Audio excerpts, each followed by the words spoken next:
Subtraction means to remove something.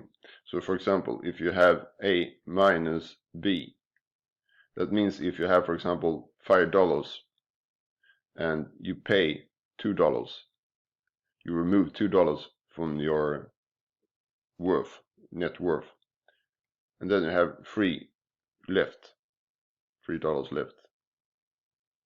So that is to remove something. Instead of talking about removing something, you can say that you add a debt. So you say, instead of saying I remove or pay $2, you can say I add a debt of $2 to my net worth of 5. In either case, I will have my net worth is $3.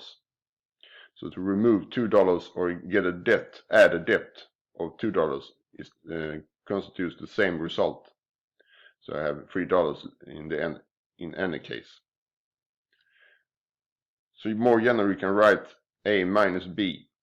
We can always write it as A plus minus B.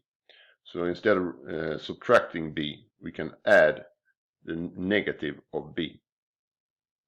So that is one rule we have for subtraction. So we can always transform a subtraction to addition of negative numbers. We also have another rule. It says that if I have a negative number, or I have a minus sign in front of a number, if I take one more minus sign in front, then the two minuses will cancel and it will give me the number A back. So for example, if I have a debt of $10, but I remove that debt of $10, it has the same effect on my economy as I was given $10. So if you have a debt of $10 and then remove it, that will have the same effect on your economy as adding $10. If I subtract a sum, so if I have a minus sign in front of a sum, so subtract a sum, then I can do it instead of first subtracting the first number and then subtracting the second number. So either I add these two numbers first and subtract, or I subtract them one at a time. The result will be the same. So for example, if I have minus 2 plus 3,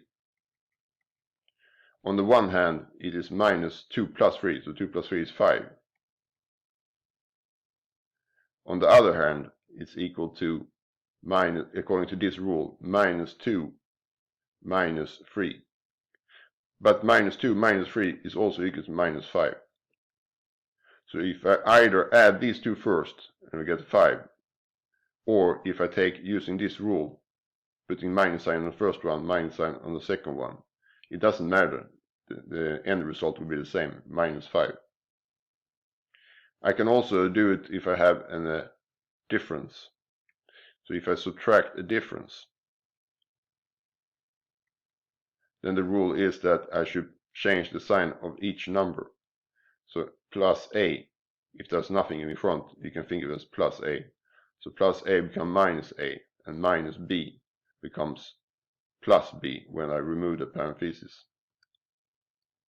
So for example, if I have minus 5 minus 4, I can either do the thing in the parentheses first, and that's 1, so this becomes minus 1. Or I could just as well use this rule up here. Then I should change the sign of the 5 to minus 5, and I should change the sign of the minus 4 to plus 4. And minus 5 plus 4, that is minus 1. For example, since if I have a debt of $5 and add $4, then I still have a debt of $1. Okay, so these are two rules for subtraction.